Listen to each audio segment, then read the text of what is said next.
Welcome to College Algebra.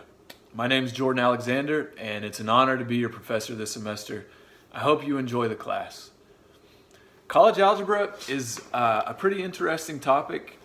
It comes with a wide variety of students typically, and it evokes a wide variety of emotions in those students usually.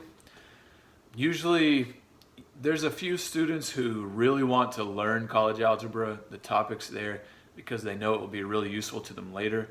But I think most students probably are really just trying to get by. And honestly, for me, it's more fun if the students really want to learn the topics. But for the students who just want to get by, I have no problem with that. I understand that. So if that's you, that's not a problem. I am happy to do what I can to try to help you to be competent in college algebra at a basic level. I certainly don't want to try to cram anything down your throat or expect you to fall in love with the subject. I've tailored our class specifically to try to make it pretty intuitive for students. I think probably I value my students having a strong intuitive understanding more than most math professors do. So what I mean by that is that I want you to understand what you're doing so that at the end of the semester, you'll be able to think back and really have a pretty good grasp of what you did during the semester,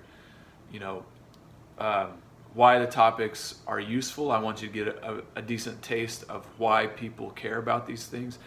And then I want you to understand pretty well why you did what you did as far as working out problems goes. I value that a lot more than having you just memorize a bunch of algorithms that you can use so that if somebody hands you a specific type of problem, I've got this algorithm, I'm just going to run through it, I don't really have to think about it, and I can spit out an answer. Running through algorithms and having some memorization in that area is useful. I'm not saying that it's not useful. It's just that I highly value having a strong base of understanding beneath that memorization. And then the memorization is sort of stuff that you build on top of that, but you really need to understand why you're doing that. The first thing that I want you to do is to read through the syllabus. So please, please, please take some time to read through the syllabus. I actually don't need you to read through the entire thing. Just roughly the first half of the syllabus is good enough. I want you to read down to where the calendar is, the full page calendar. And I want you to make yourself familiar with that calendar and with the policies and structure of the class that are written down above that. The stuff after the calendar is stuff that's on every Lone Star College syllabus, I think, probably. And that stuff is up to you whether you want to read it or not. I'm sure it can be helpful to know some of that stuff. So I want to tell you some of the important policies and structures that are contained in that syllabus. So first of all, I'm going to give you 7 quizzes and 2 exams, and you will take those using Respondus Monitor. And I will give you very specific instructions.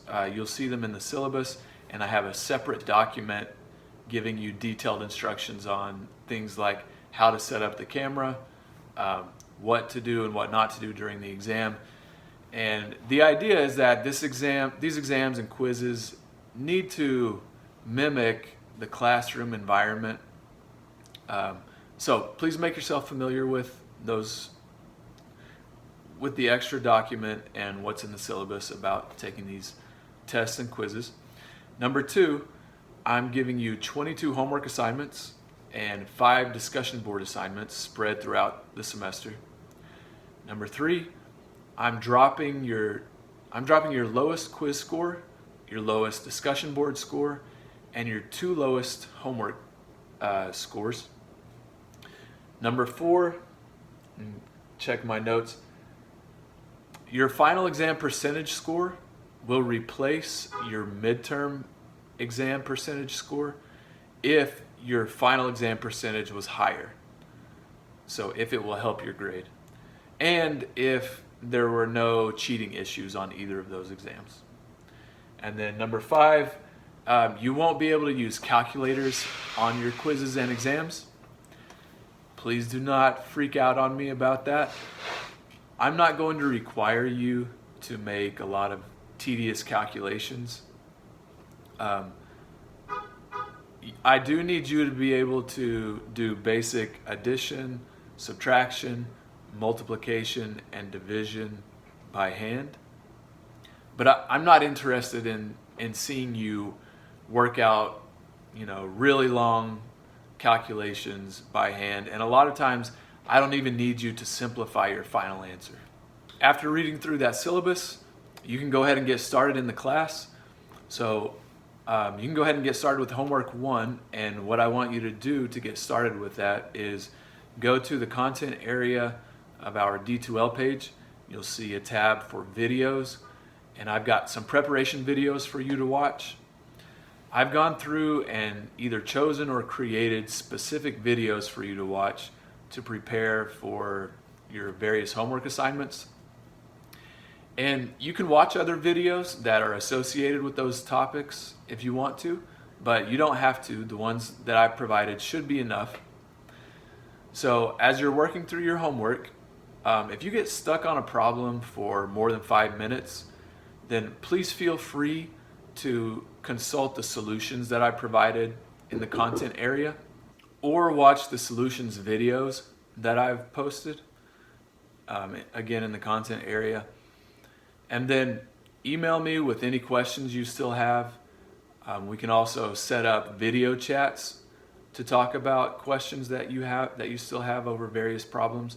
So this should be a common thing. Getting stuck on homework is not a bad thing.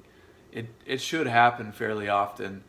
And even after you see nicely written solutions for the problem, you will sometimes still have questions about why the solutions were written the way they were, why certain steps were taken. And it's really good to talk to me about, or to ask me questions about. It's really good to ask questions to clear up your understanding about those things. So please do that. You can also talk to other people. So please make sure that you are very comfortable with the solutions that you're turning in each time. And you're going to be submitting your solutions online. So please submit those as soon as you have them done. And then if you need to go back and change your solutions later, you can resubmit them. But you really want to get those in on time. So please just go ahead and turn them in early as soon as you have them done. As a final note, if at any point during the semester your life is disrupted in a major way, please give me a heads up as soon as possible. Email me. And please keep me updated through the process. And I will work with you as much as I can to keep you up to date in the class and to connect you with any Lone Star resources that might be helpful to you. So I hope you have a nice, smooth first week of school, and good luck on having a great semester.